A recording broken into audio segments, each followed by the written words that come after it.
Hey guys, and welcome back to my channel. If you are new, go ahead and subscribe to my channel and hit that post notification bell. That way you'll never miss out on any content. If you're already part of the Blessing family, then welcome back, gang, gang, gang. It is so good to see your faces. Even though I can't physically see your faces, you catch my drift.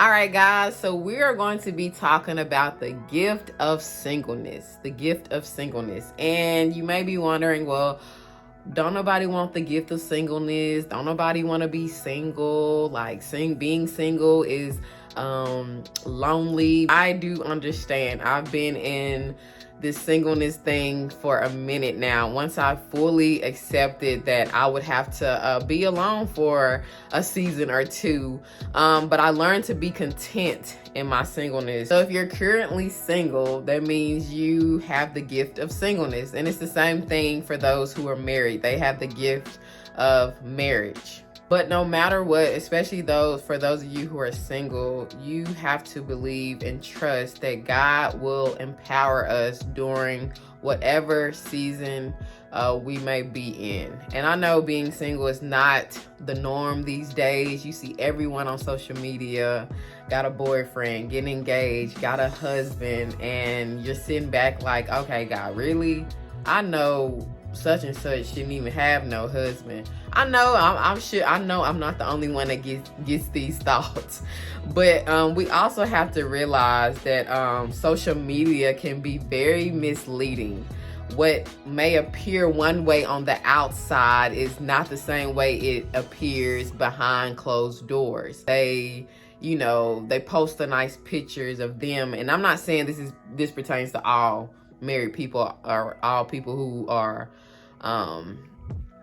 in a relationship, because the goal, ladies, is and even men, if you're watching, the goal is not to have a boyfriend. I know it has to start somewhere, but the ultimate goal is to gain a husband, and men, if you're watching, for you to gain a wife. So don't let social media mislead you, because then it would have you comparing your life to theirs. You have to know that this is where God has you right now, and it's cool. And there's things that you can do in this season, in this particular season, that can change you. So some things that I had to work on during this season of singleness, and it seems like it's been forever. And you know how we can just be so dramatic, but one thing I definitely had to do was heal. Healing is so important, not only for someone else whenever you do get married, do get into that relationship, but it's most definitely important for yourself.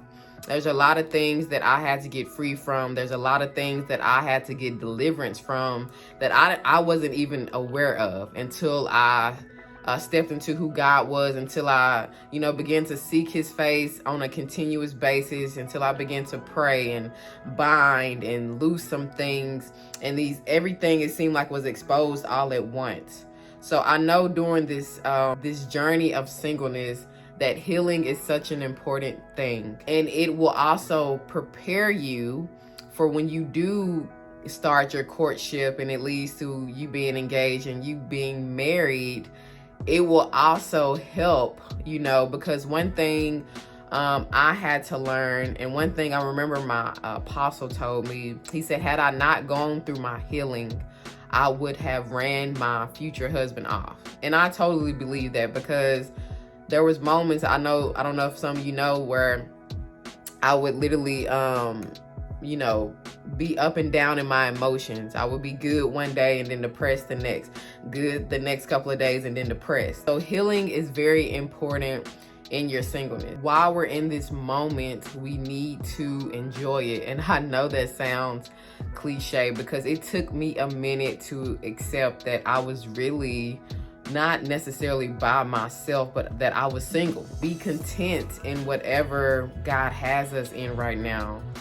So during this time, you can be getting to know God, knowing who he is for yourself, healing, as I mentioned earlier, breaking free from some things, breaking free from soul ties. If you were having premarital sex, you can be breaking free from things like that, truly just being in God's face, seeking him day and night. There's a lot of things that can transpire for you while you're in your singleness. You're not bogged down by anybody. You can go and come as you please. You really don't have to answer to anybody but God, of course. But you can do as you please. Go wherever you please. Start that business, start that career, go back to school. There's plenty of things that you can do while you're in your singleness. Also in your singleness, there will be less distractions. Now, this doesn't mean that from time to time you might go out on a couple of dates, but there are less distractions, which when you have less distractions, you have more time to focus on God, because it's hard. There's a lot of temptation out here. There's a lot of wandering eyes, thoughts of the mind, and it's a beautiful thing, guys. Don't think of singleness as I hate it here, which I know. I know, listen, it's hard because sometimes your flesh gets a little strong and it wants what it wants. But that's why you have to be mindful of the things that you're entertaining while you're in your singleness, because it can be really easy to slip up. I used to say, well, I would never do that, but you would never know until you're put into that situation. While you're waiting, get to know who you really are. I had to learn who I really was, and when you're walking through this journey, it's not easy, it's not comfortable, but it's not supposed to be comfortable. If it was supposed to be comfortable, then it wouldn't be a bad thing as everybody perceives it to be. It's going to be uncomfortable. You're going to have to unlearn some things. You're going to have to program your mind to function a different way. You're going to have to get a different outlook on, what it is to be single. Why does God have me in this place at this very moment? What is it that he wants me to learn? What is it that I need to do away with? I want to read to y'all Paul in Corinthians 7. You need to go read that. He talks a lot about the gift of singleness and the gift of marriage in Corinthians 7, but Paul explains in 1 Corinthians 7:32-35 that biblical singleness is a gift because it provides an opportunity to focus on God in a direct way, free from common distractions. So like I was mentioning before, now that doesn't mean that Satan, listen, you have to be mindful, and this is why discernment is important.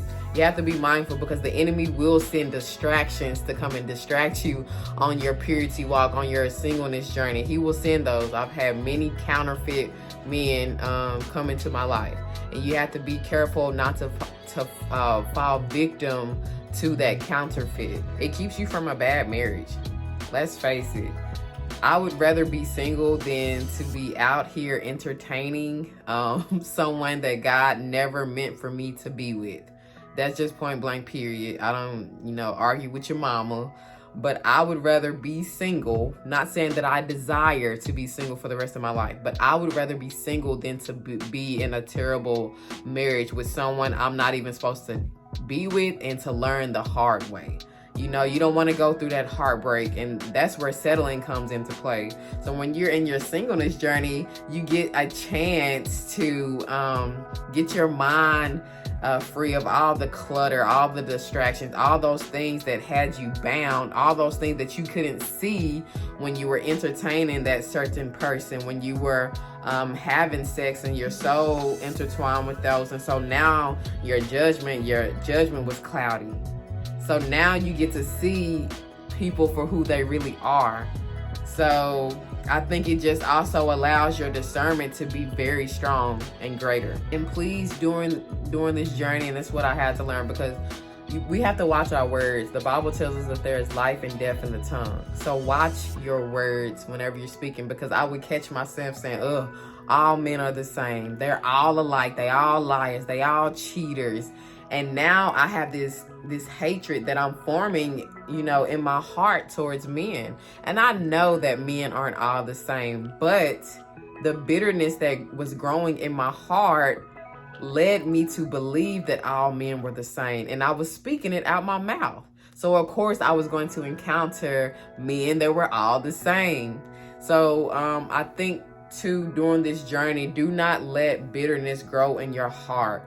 Don't let rejection grow on the inside, because I know what it feels like. You know, you really like a guy and you think they liking you, and then it's just something else. Look, count it as a thank you, Jesus moment and keep it moving. Don't let that bitterness and anger and hatred towards men grow inside of you. And I do pray for your strength during this season, that God will keep you, that he will begin to show you things about yourself, that he will even give you a greater discernment and more wisdom and more knowledge on the gift of singleness. And just stay encouraged in the Lord. Until next time, don't forget to subscribe, hit that notification bell, and I will see you guys in part 2 of the state of being single.